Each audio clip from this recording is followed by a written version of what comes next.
So these are the following words which are very frequently used in the newspaper The Hindu. And the very first word is asylum. This is the pronunciation of this particular word. Asylum. Asylum. Asylum is a noun. Its meaning is refugee.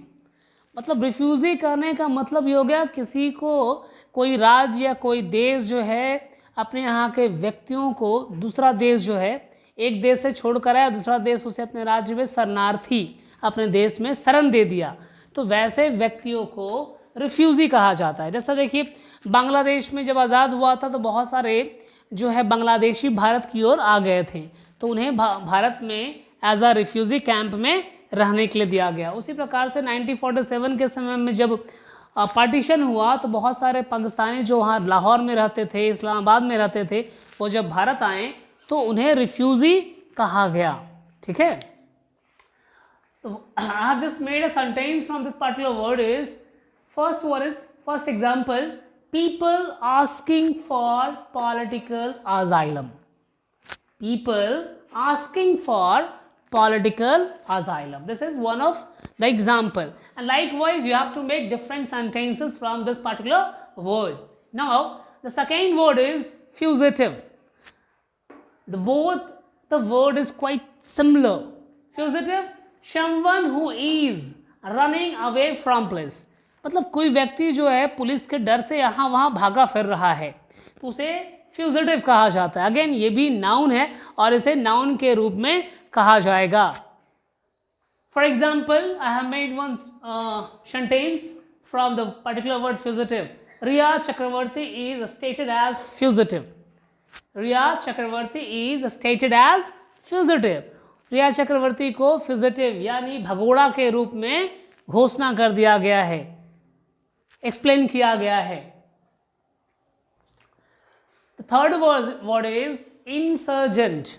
Insurgent. Again, this is noun. Insurgent. Insurgent.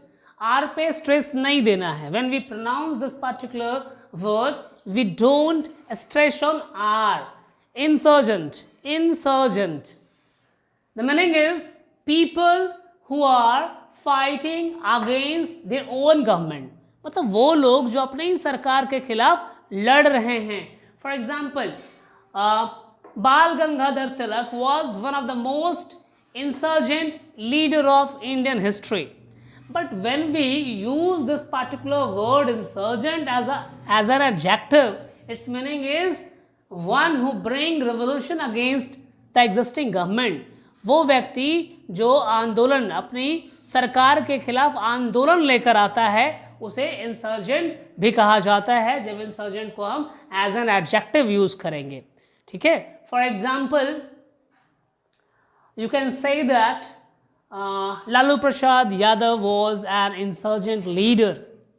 Was an insurgent leader मतलब लालू प्रसाद यादव क्या है, अपने ही सरकार के खिलाफ आंदोलन लेकर आते रहते हैं, तो वो एक इंसर्जेंट लीडर हैं। Fourth word is grievance. Grievance. Again, this is noun. Its meaning is complaints against an unfair act. किसी भी मतलब कंप्लेन लॉन्च किया गया, कोई अनफेयर एक्ट है, कानून है और लोगों को लग रहा है कि कानून सही नहीं है, अनफेयर है, अनजस्टिस किया जा रहा है किसी खास वर्ग के लोगों के द्वारा, तो उस केस में ग्रीवांस यूज़ किया जाता है, वर्ड को यूज़ किया जाता है। कंप्लेंट्स अगेंस्ट मतलब जब हम किसी अनफेयर एक्ट, अनजस्ट लॉ के खिलाफ शिकायत दर्ज करते हैं तो वहाँ पे ग्रीवांस यूज़ किया जाता है। For example my grievance is against CAA। अभी आप लोगों ने देखा कुछ समय पहले ही प्रोटेस्ट किया जा रहा था, दे वर जस्ट ग्रीवांसिंग, वो ग्रीवांस मांग रहे थे for that particular unjust law, unfair law. उनके हिसाब से CAA जो है एक अनजस्ट लॉ था, अनफेयर लॉ था, इसलिए वो उसके लिए ग्रीवांस मांग रहे थे। Next word is abuse, a very common word. It is verb and it is pronounced as abuse. Abuse. UH, abuse, abuse. Again, its meaning is unjust language, unjust language. मतलब वैसे भाषा जो अभद्र है, ठीक है, जिसमें गाली गलौज कहते हैं ना, उसको अभद्र भाषा का प्रयोग करना, तो सिर्फ गाली वगैरह ही अब्यूज नहीं होगा, अभद्र भाषा जिसमें अभद्रता झलकता है, इनडिसिप्लिन का अर्थ निकल कर आ जाता है, वो सब कुछ अब्यूज हो जाएगा, जिससे किसी को ह्यूमिलिएट किया जा रहा है, शर्मसार किया जा रहा है, तो वैसे शब्दों के लिए अब्यूज का प्रयोग किया जाता है।